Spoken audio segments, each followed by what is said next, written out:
When it comes to money and financial freedom, this book taught me some of the most important lessons. And so in this video, I want to share 10 powerful money lessons that I learned from Robert Kiyosaki's Rich Dad, Poor Dad. So hit that subscribe button and let's jump right in. Lesson number 1 is that the rich don't work for money. When rich people are not working, they put their money to work to help them earn more money. People belonging to the wealthiest classes create passive income streams. And ultimately, one can achieve financial freedom with passive income only. This might be things like investing in stocks, it might be things like investing in housing, or it might be things like creating evergreen online courses that generate money while you sleep. Instead of exchanging your time for money and sacrificing your free time, the smartest people with money will invest in assets that generate them money while they sleep. The next lesson that I took away from Rich Dad Poor Dad is just simply to improve your financial intelligence. The book emphasizes the importance of continuing to educate yourself about money, investments, and personal finances. Financial knowledge is absolutely essential for making healthy financial decisions, and it's something that isn't really taught in schools. If you think about it, we learn weird and wonderful things like oxbow lakes in geography, but we're never really taught how to close a mortgage deal, or how to sell a house, or how to invest in stocks and shares. Having a solid understanding and education into finance not only helps you to make more educated financial decisions, but it also puts you at ease when you're navigating things like taxes, or you're dealing with things like negotiating on your salary, where you need to have some kind of financial understanding and background to get the most out of those interactions. Lesson number 3 is don't be scared to take risks. In order to acquire wealth, Robert Kiyosaki recommends taking calculated risks and moving beyond your comfort zone. And this is something that I took to heart when I was considering whether I should leave medicine and start my own business, or whether I should stick it out, get my qualifications, and focus on saving up money to enjoy my life in retirement. While that might seem like the safe option, for me, it was actually riskier staying and not following some of my dreams and starting my own business and going out on my own, and it's a decision that's really paid off for me. Lesson number 4 is to understand the power of leverage. Rich Dad Poor Dad demonstrates how to produce riches by leveraging other people's time, money, or their resources. Learning how to apply leverage correctly can help us to build money more quickly. And when we talk about leverage, one of the key things that I always think about is how valuable is my time. If I'm going to work on a task for a long period of time, or even just for an hour, what else could I be doing with that unit of time? And then I'll think, how much is it actually worth if I was to get rid of that and enjoy my life? So for example, rather than sitting down and writing an email to a particular customer to close a sales deal, that might be something that only I can do, or it might be something that I can actually outsource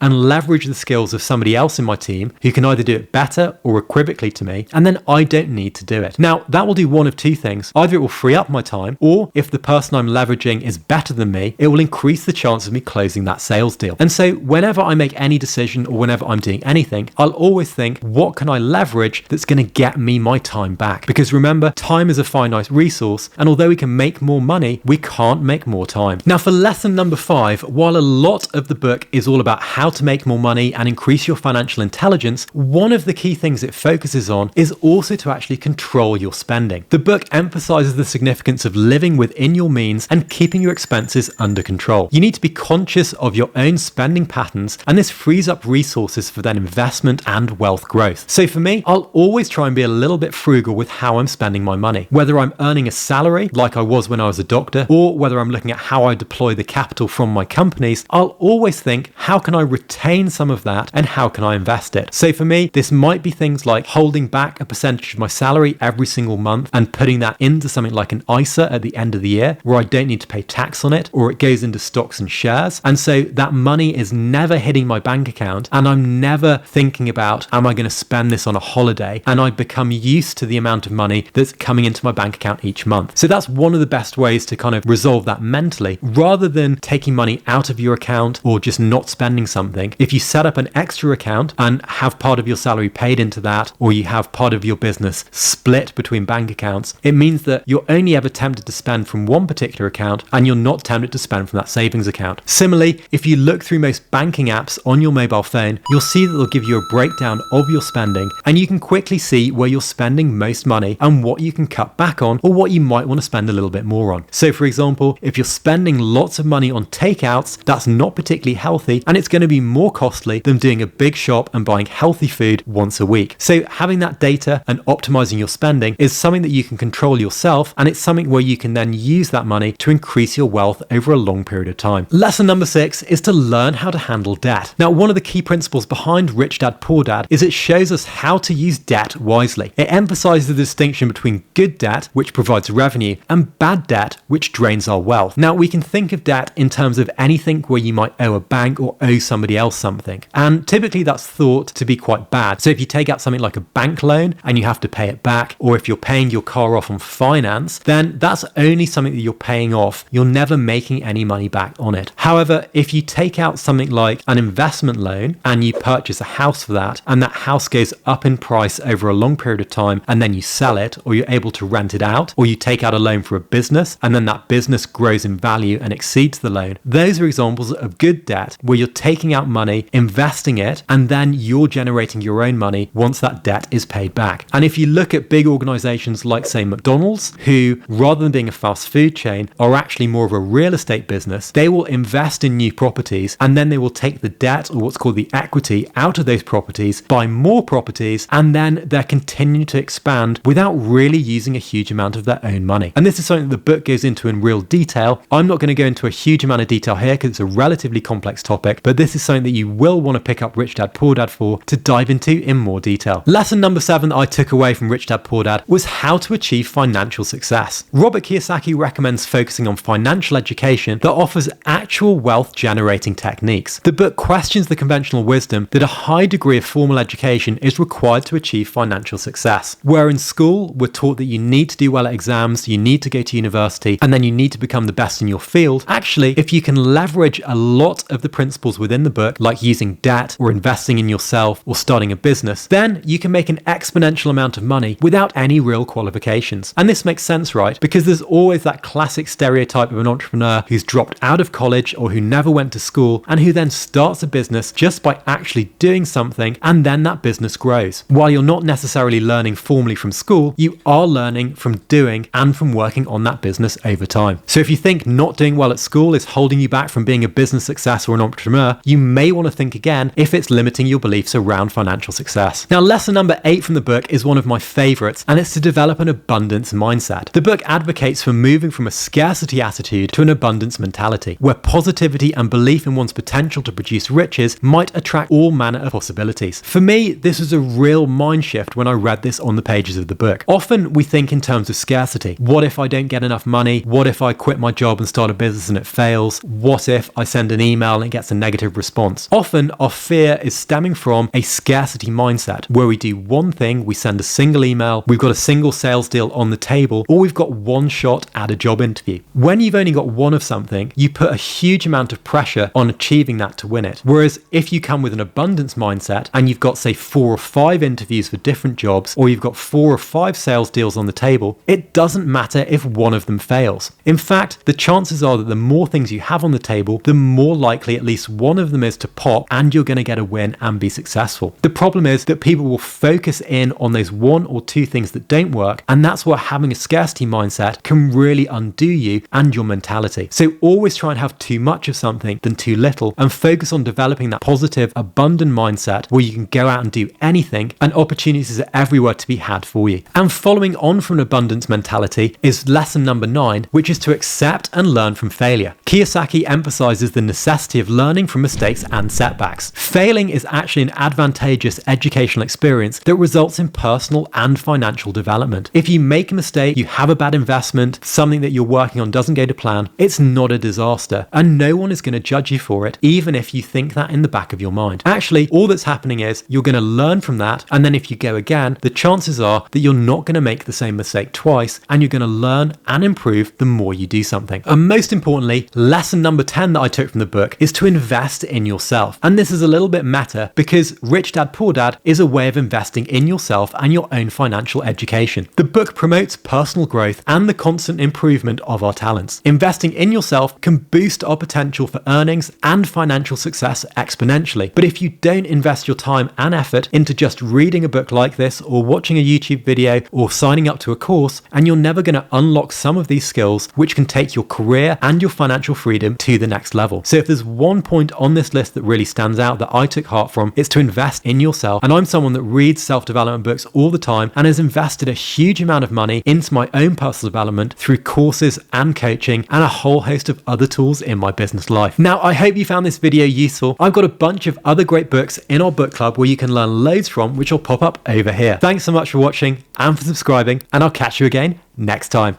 See ya.